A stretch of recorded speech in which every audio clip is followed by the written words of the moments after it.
We've had a ton of New York Rangers trade talks, rumors, reports, and news as of late over the last little while here. But once again today, we're going to take a look at a trade report, but this time involving Kaapo Kakko, the former second overall pick of the New York Rangers. His name has reportedly kind of surfaced in some trade talks. So in today's video, we're going to break down this report here, and I'll give you kind of my thoughts on whether or not we should be trading away Kaapo Kakko, because we know this Rangers team has not been playing good hockey at all as of late. As of recording this video, we're on a 5-game losing streak. Just lost to the Philadelphia Flyers, obviously on Friday, right around American Thanksgiving. I'm Canadian, so I didn't have the day off, couldn't watch that game, but obviously another big loss for this team and a very disappointing one against a not great Philadelphia Flyers team. So we know there have been some big talks about some big changes possibly happening with this New York Rangers team. And,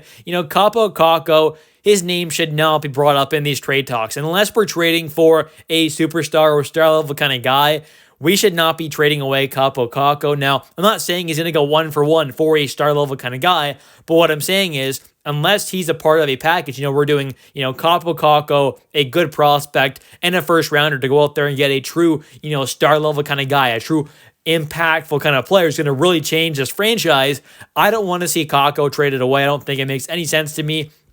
He is a perfect player to have on your third line. We've seen that third line made up of Philip Hedel and then mainly, the two guys there, Will Cuylle and Kakko. They have been two of the kind of best defensive, forwards for this Rangers team. I mean, that third line has been so good defensively so far this season. So I think in general, Kaapo Kakko is not a guy to trade away. He's someone who we keep around for the long term, in my opinion. Now, his contract will end this upcoming summer, so he will have the chance to obviously negotiate a new deal with the team, but he will be an RFA, a restricted free agent with arbitration eligibility, meaning he can obviously go to a middleman kind of thing at the Rangers, and him obviously can't come to an agreement on a contract, which normally for the player, I feel like kind of favors them a bit there, but either way, he's going to probably sign back on a fairly reasonable, fairly cheap contract, somewhere around his kind of current cap hit of $2.4 million.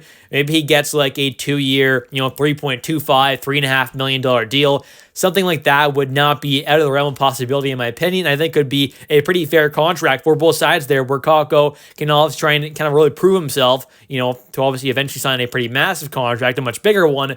But, under 2 more years under contract at around 3.5 or less for Kakko, I think for the Rangers side of things there and the Rangers fan would be such a great team-friendly deal. So obviously, with presumably that massive extension for Igor kicking in and the one that obviously Lafreniere's already signed, the cap space, we do have quite a bit of it, but it's obviously going to come down a bit with those, extensions hitting the books there. And unless we can trade away some of these other guys, as Jacob Trouba, having a guy, Kakko, back on a very cheap contract, a team-friendly one, I think could be great for this team. So now let's take a look, though, at the kind of quote here from the article, from the Hockey News there, where they kind of talked about this. And in that article, they end up saying Kaapo Kakko's name has reportedly resurfaced in trade discussions, according to TSN's Darren Dreger, who is a very reputable, hockey reporter. They end up saying, however, Dreger adds that it doesn't necessarily mean the Rangers will actually give up Kakko, given that he is still a young forward with potential. Like I'm saying here, I definitely don't want to see him traded away,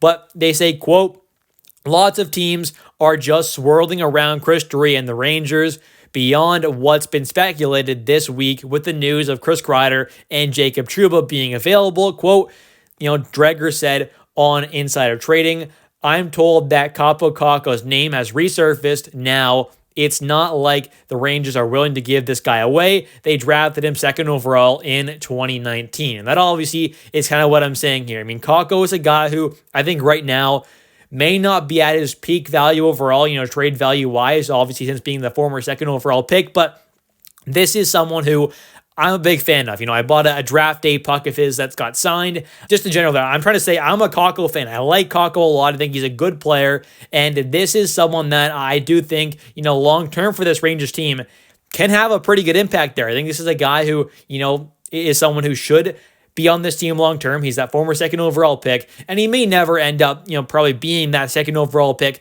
caliber of a player, but he obviously is someone who is very talented and still has a lot to give. I mean, he's not some bum, fourth line complete bust. Now, he is a bust second overall pick wise, but, for being a good NHL player, he definitely can be that for years and years to come. He's got that, pretty good offensive play from what we've seen so far this season. He has produced at a pretty good level offensively at 5-on-5, especially because he's obviously not getting a ton of power play time. So he has produced quite well on that third line offensively, which is very nice to see.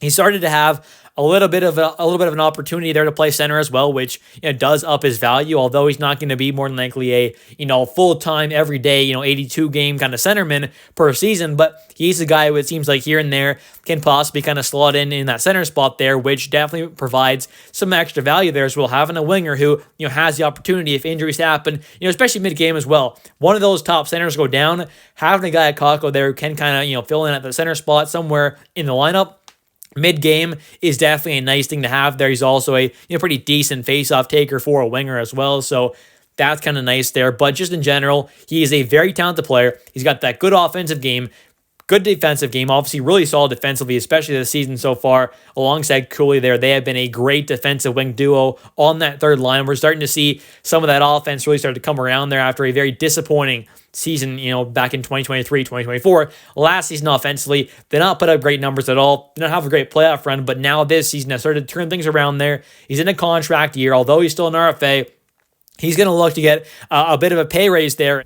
And maybe I'm wrong. I mean, it definitely wouldn't be the first time, but my guess is he'll probably end up signing something around a 1 to 2 year deal at like maybe $3.5 million, maybe up to like 3.75, depending on kind of how he finishes his season. And he does have that arbitration eligibility, so he can kind of go to that middleman there, which sometimes does favor the players. So maybe he does end up getting a little more there, especially if he does have a great kind of finish to the season there, or about a quarter way into the season there. So we still have a long way to go, obviously, but Kakko is definitely someone who, if he heats up with him being an RFA, but having that arbitration eligibility, he could end up signing a pretty decent sized cap hit, more than likely on just a 1 to 2 year contract to really kind of prove himself, and then end up signing that longer term deal after that, kind of like what Lafreniere did himself. But carrying on though and taking a look at his stats so far this season, Kaapo Kakko does have 22 games played, 3 goals, 9 assists, 12 total points. He's a plus 12. He's having a pretty good season so far. Definitely, like I said, much better offensively than last season, but it's his overall play as well on that third line alongside Will Cooley. They have been such a great kind of dynamic defensive duo, you could say, while also providing a decent amount of offense as well. So I'm very happy with what I've seen so far to those two players, but especially Kakko. Will Cooley's been a guy I've been a big fan of and pretty high on for a while now. He didn't have a great season last season, obviously, as well, but that was his rookie season, whereas Kakko's been in the league for a while now. He's got a lot more games played at the NHL level, but he really started to turn things around so far this season, which is definitely a very good sign. And, like I said, I don't think he's ever going to be that second overall pick caliber guy. Not quite sure he's ever going to be that kind of point per game plus kind of guy, but he definitely can be maybe that 40, 50, maybe 60 point kind of guy here and there while playing that good defensive game as well. I mean, we'll have to wait and see kind of what he ends up hitting, but that 40, 50 point guy especially, something around there while being that good kind of two-way player, really good defensively, maybe having a season or two here and there, hitting that kind of 60, 65 point mark, I think is definitely a very realistic possibility for Kaapo Kakko long term. Anyways, thank you all so much for watching this video. If you have enjoyed, definitely hit that like and subscribe button for a ton more New York Rangers content. I do post every single day. And also, don't forget to comment down below your thoughts on this New York Rangers kind of trade talk. All that's been happening. There's been a lot of rumors, news, reports come out as of late, but definitely let me know your thoughts on all that, but also mainly the Kaapo Kakko situation. And do you think he should be traded away, or do you think he should kind of be a kind of long-term possible piece for this Rangers team? Thanks for watching. I'll catch you next one, and let's go Rangers.